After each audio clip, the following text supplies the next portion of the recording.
Hello all. Hi, how are you? I hope you're enjoying the Kings County Fiber Festival.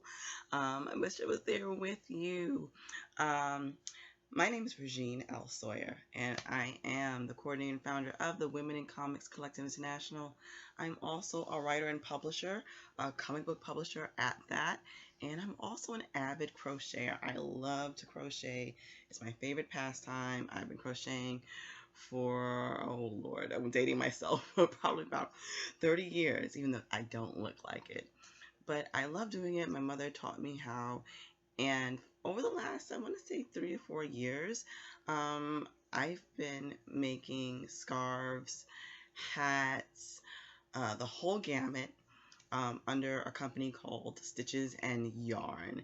And I started doing that just because I love crocheting so much, and all my relatives were sort of sick of the crochet items I was making them for the holidays. So I wanted to crochet more, but didn't know how to, besides making things for myself, or as I mentioned, giving gifts. So I decided to open up my own little small business, on top of the other businesses. So here we are today, and what I'm going to do for you is I'm going to show you how to make a crochet mask.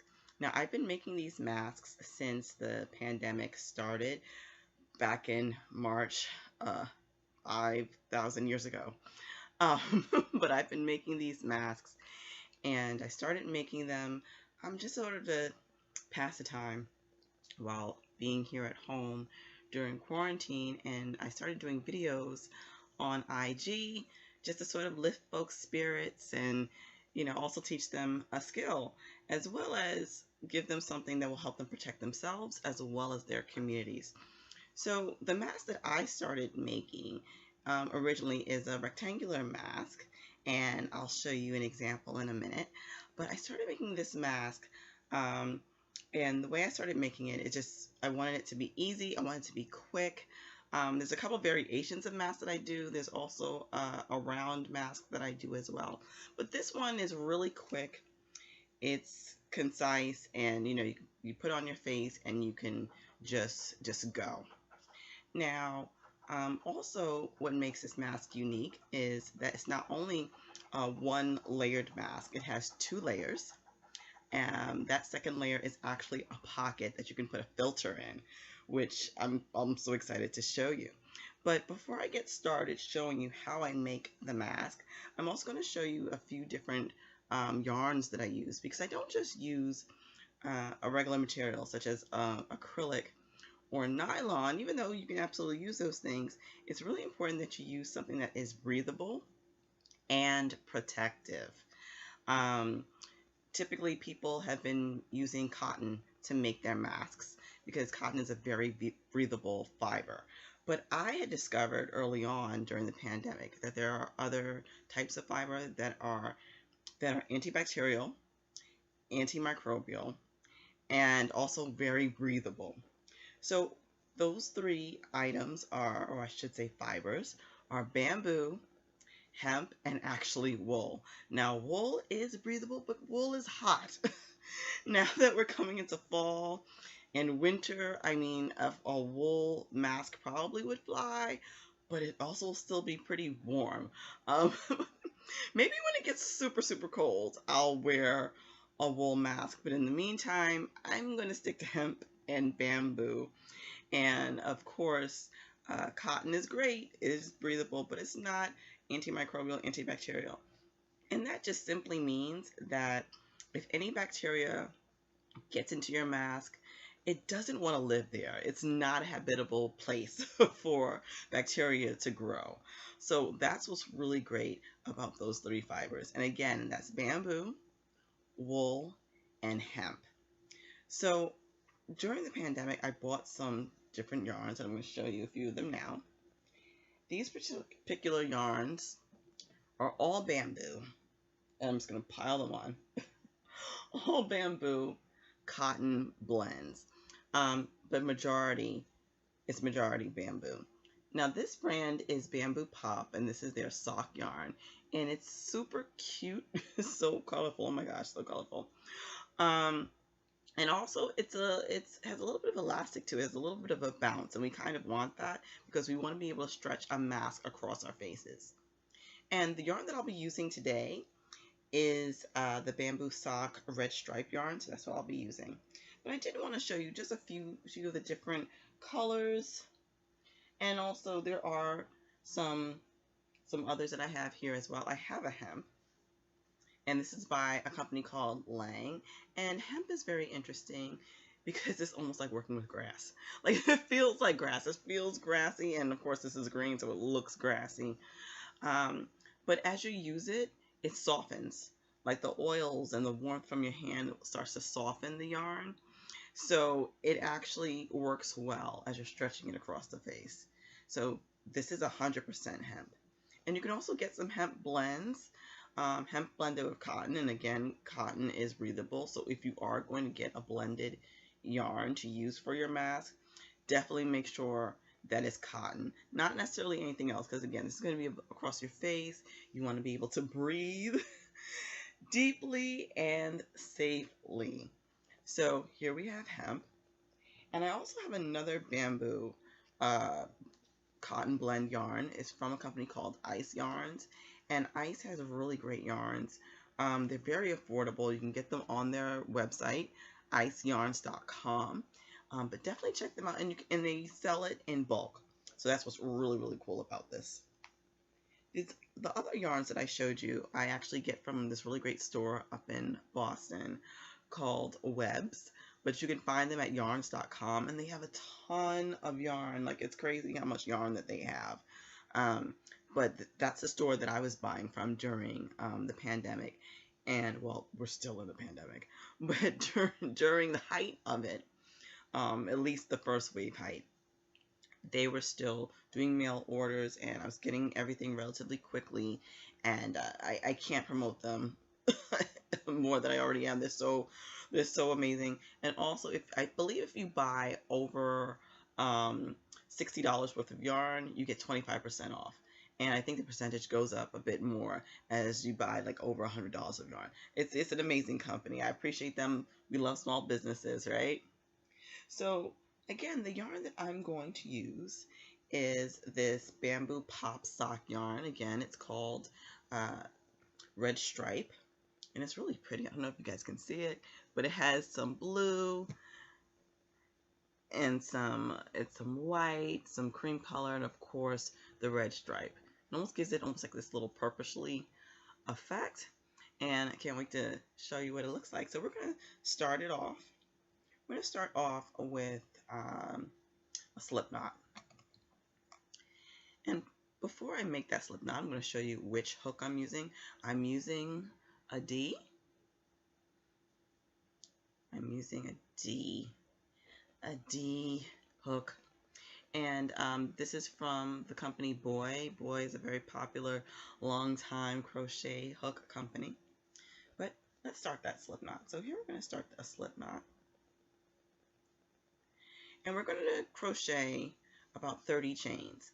Now, the amount of chain stitches that we make depends on how wide your face is. Now, if you're making this for someone else, of course, you would add on as many chains as needed, but you want to be able to measure from ear to ear, because that's where we're covering. We're covering from this end of your ear to all the way to the other end of your ear. So we just want to make sure that that's taken care of. So let's quickly do 30 chain stitches. And of course I'm going to measure as I go, because sometimes I get a little overboard. I'll just start crocheting chain stitches until I can't anymore. I get that from childhood. It was my favorite thing to do. It was just to make the chain stitch. It wasn't until I think that I got to the 4th or 5th grade where a young girl in class, she saw me crocheting a chain stitch, and she asked me, she said, can you make anything else? My grandmother taught me how to make things. And I said, oh no, I can't. But she took the time while we were sitting in assembly to teach me how to actually like make clothes and things. It was a long assembly, but I'm so grateful to her because now I'm here with you. So here I'm measuring a little bit. I think I still need a little, it's not getting to the end of my ear, so we still need a few more stitches.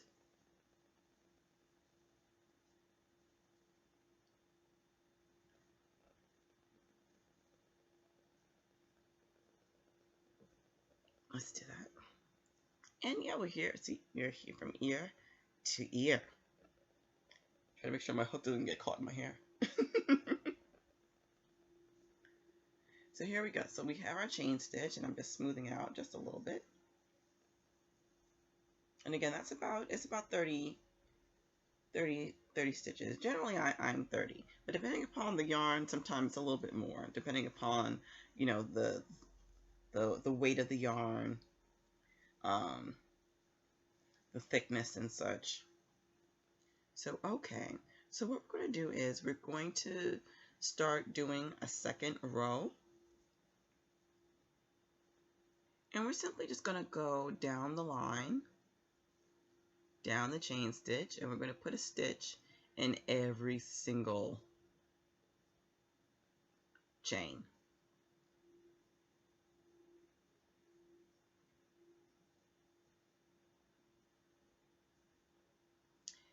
And we also want to make sure as we're going along that our stitches are as tight as possible. Because as we know, you know, when you crochet or when you knit, you create these holes. You create these little holes because that's the only way you're going to make stitches. But when wearing a mask, especially if it's meant to be protective, we don't want all the air getting through.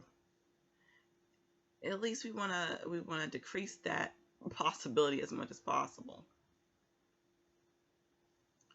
So as we go along, we just kind of sort of, I'll pull the yarn as I go, just to sort of tighten those holes. At the same time, they still have to be wide enough to stick the head of the hook inside, but I do my best just to tighten them. But with that said, that's the whole reason why we're making a pocket, which sort of doubles as a lining once we get this first part of the mask done, because that's just another layer of protection. And then of course, since it is a pocket as well as a lining, we'll be putting in a filter, and there's your third layer of protection. Technically 4, because again, I am using bamboo yarn, and I want to say the percentage on this particular yarn is probably about 50–55% bamboo. So with all that bamboo in the yarn, just makes it more and more antibacterial, antimicrobial.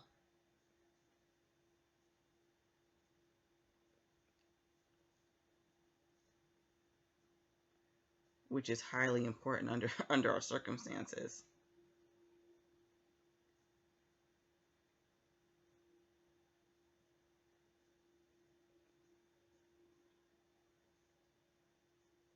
So we're just going down the line here, and doing a first row is always a pain in the neck for me. I don't know about anybody else, but it's always a pain in the neck. It's like the most difficult row to do. It's like once we get to like the third and the fourth, it's like I'm gravy.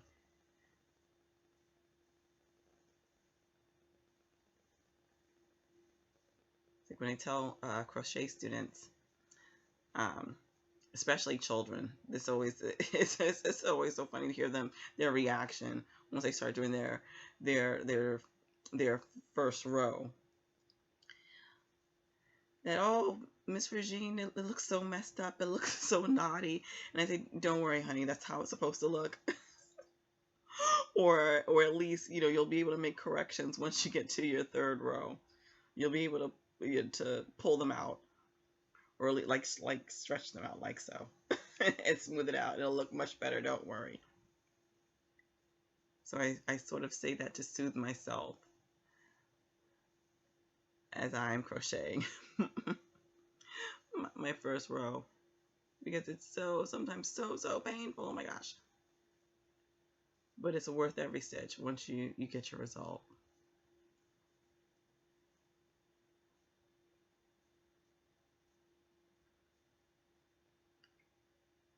So I started making these instead of cloth masks, mainly because I know how to sew, but I don't have a sewing machine in my house. Plenty of needles, but no sewing machine. And I could have made one by hand, but I kept thinking to myself, well, I know how to crochet. I have the Stitches and Yarn, you know, business. Why don't I just crochet some masks, make them as safely as possible, and then simply teach others how to do it. Because I was keeping up on the CDC guidelines, I was checking out how other people were crocheting and knitting their masks, as well as checking out what sewers were doing with their masks. And since we couldn't go anywhere, these were the tools I had. I didn't have a lot of cloth lying around, even though, you know, I could have cut up some clothes or a t-shirt. But I decided, well, this is one of my skill sets, so let me see what I can do. And I just started practicing with the yarn that I had in my home, and kind of just took it from there. And before you know it, I had a little following online of people who were learning how to make these masks, and even sending me pictures of the masks that they were making with the pattern that I created.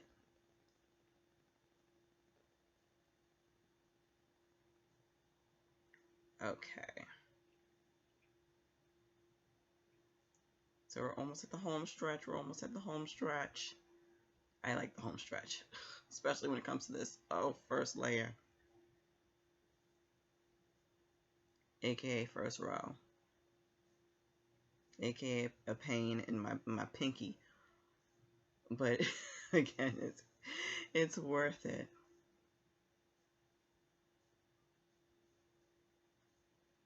Okay, so here we are, getting to the end.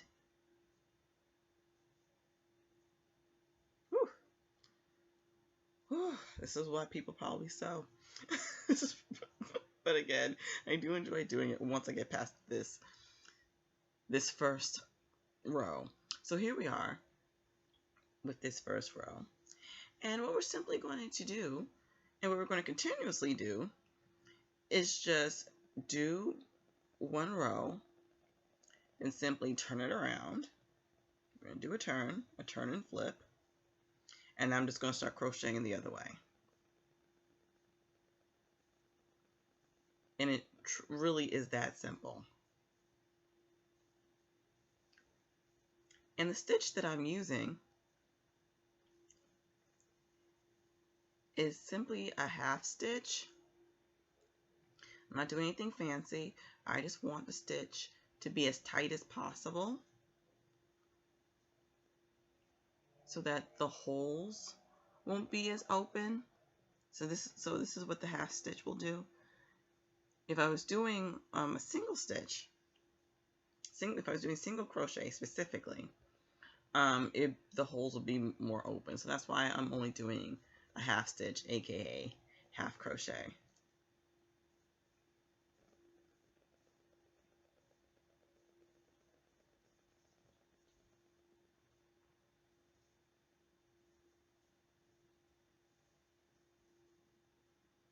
And see, I'm crocheting a bit faster. Now I feel better and my pinky doesn't hurt as much.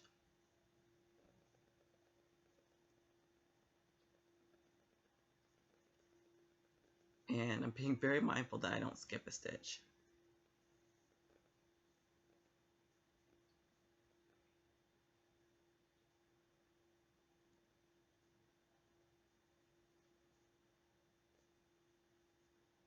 So as I said, we're going to continue to go back and forth, and you're going to end up doing roughly about 27 to 30 rows.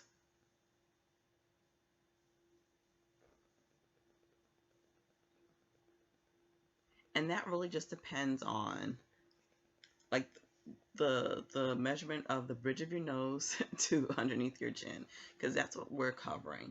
So I already have 2 masks that are done for you. One is sort of like puzzle pieces. So here we have what you'll end up having.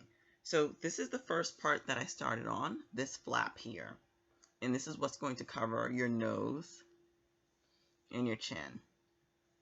Now this part is the pocket. So to make the pocket, I essentially made, just make sure you can see everything, I essentially made sort of like a smaller mask. Same premise as this first part, where I just made that single crochet chain and then I just added rows to it. I did the same thing here. And all I did was, once I finished this larger part, I made this separate piece. Now you can simply make a separate piece and sew it on, or what I did was made a separate piece and just crocheted it on. So I crocheted it directly onto the larger mask. Now once you make this pocket, you simply fold this over, fold the flap over, you line it up with the top of the mask, you make sure it looks nicely meshed like a little sandwich. And then what you would do is you'll sew the sides. So you'll sew that. You'll sew the sides just like so. And then after you sew the sides, you have to make handles, as in ear handles or ear loops. I like handles, but people have been saying ear loops. So what I simply did was I crocheted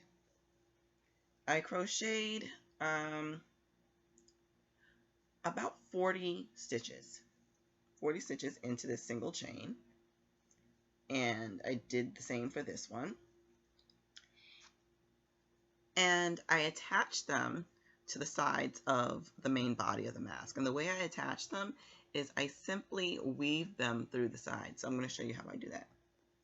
Now the reason why I make my ear handles, ear loops, this way is because it's really important to be able to adjust your ear handles. First of all, I've noticed, and I think a lot of us have noticed, that people are getting irritations behind their ears as they're wearing these masks on a regular basis. So it's great just to be able to adjust them to make it tighter or looser. So there's that reason. Also, the method in which I do it, and you don't have to just use a hook. So all I'm doing is, if you can see it, it's just weaving along the side. So I can actually also just use my fingers, but I'm simply just pulling it through the little loops. As you can see, the little loops that are along the side of the mask. And what this essentially creates is a drawstring effect. And this drawstring effect just helps to sort of cinch the mask around your face to keep it tight, and also to fit the face in a stable way.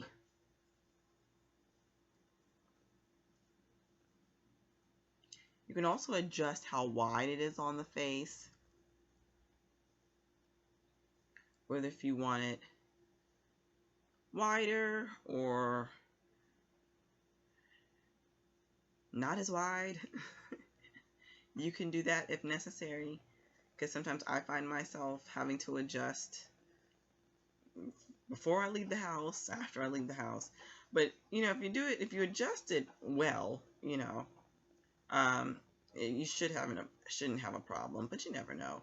Sometimes some of us get a little bloated. Some of us do. Some of us do, and, you know, certain things you think fit one way, and today is not the day for it. So it's great to be able to adjust your mask. If you can't adjust anything else, you can definitely adjust this mask. Okay.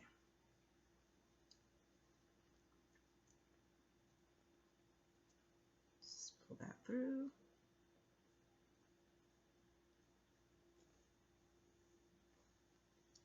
Okay, nice. And see, and it pulls well. It pulls well, adjusts well. As you can see, as you draw it in, it sort of looks like when you're pushing aside curtains. See, see how it cinches up? And then if you need to spread it out, you just spread it out. Okay, so that's how the ear handles are attached. And I usually will just tie the end. And because bamboo is so slippery, and I do have to say, during the summer, bamboo has saved my face. But because it's so slippery, it's easy just to maneuver, and it'll be easy to take the knot out. But bamboo has saved my face because it's very cool to the touch. It's just a cool fabric. So just during the summer, since going out, like finally I wasn't going out too much, but the summertime I found myself going out a few times. I really wasn't hot. It actually kind of it was so breathable, like on top of it being cotton, along with cotton being just naturally cool, my face was good. I wasn't like doing a whole bunch of sweating. But I know that has been a huge complaint since the pandemic started, is that like masks are hot, whether it's paper, whether it's yarn, whatever it is, it's hot. But I can't suggest bamboo enough. Same thing for hemp. Hemp is a pretty cool and breathable product as well. But definitely bamboo. I've repped this hard. So let's see the full mask, y'all. Ta-da! So here is the full mask. Here are the ear handles. As you can see, I can just pull it like that. I don't even have to pull on each side to do it. I can just pull it like this. And here is the sewn pocket, if you guys can see that. See, just fully sewn on each side, all the way down to the bottom sewn. And then here's the pocket. Now here's some information about the filter to use. Now right now next to me I have simply tissue, Kleenex. You can use Kleenex as a filter. You can actually use Kleenex as a filter. And all you simply do is just fold it to where it looks like it'll fit. You know, you do a quick measurement and you stuff it. It's just that simple. Now there are other materials to use. If you watched me on Instagram, my favorite material to use is a microfiber towel. Now microfiber towels are just really sturdy towels. Usually you find them in the restaurant industry, auto mechanics shops usually have them. They're just really tough paper towels. That's it. You can buy them anywhere, actually. You can usually find them in white or blue. Scott's actually sells them. You can buy them online. And typically you see them blue, but they also have them in white. But people know them as the blue towels. And those are really great for using as filters. They're highly absorbent. They're very sturdy, like they're really strong. Like you can pull them for a good few seconds, and it won't just pull apart like a regular paper towel. So you can use those. You can use regular paper towels. You can cut up a t-shirt, a cotton t-shirt, cut up a square, put that inside, and use that as a filter. Um, of course, that would be reusable. You would just simply wash it, just like you would wash your mask.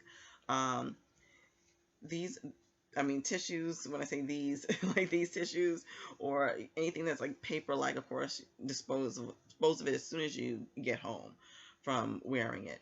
But that's also a good thing. You can just get rid of the filter because it's I mean, it's dirty. Instead of washing it. But of course, we want to be sustainable, so absolutely use a t-shirt if you like. um, but that'll, catch all the germs. And again, that's another layer of protection on top of using bamboo that's antimicrobial, antibacterial, and having this pocket. So you have all these different layers. So let's put our mask on.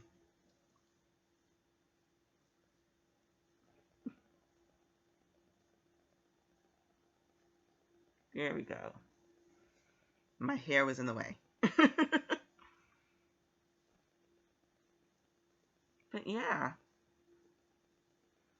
that's how it fits. It fits well. Also, you can see I have some under my chin. You can hear me speak. And again, adjustable.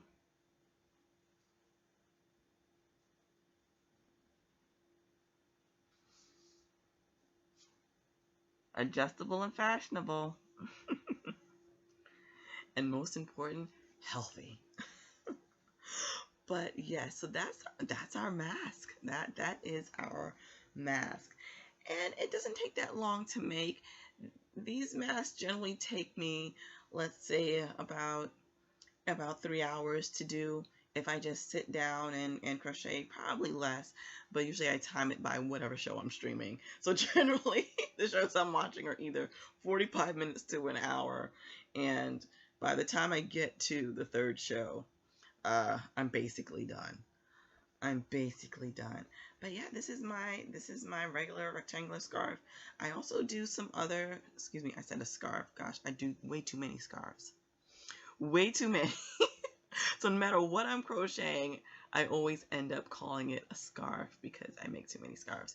But this is our crochet mask. This is our crochet mask, and I make a round mask as well. That's what I had started saying, which is really, really cool, and you can check that out on my Instagram. I'm at Stitches&Yarn, so feel free to check out one of my videos. You can check out my Etsy at Stitches&Yarn and see some of the other work that I do. This pattern will be made available through the Kings County Fiber Festival, so big ups to them. I hope you love it, and there will also be a little something special along with that pattern. But take care and be well, y'all, and enjoy your festival. Bye.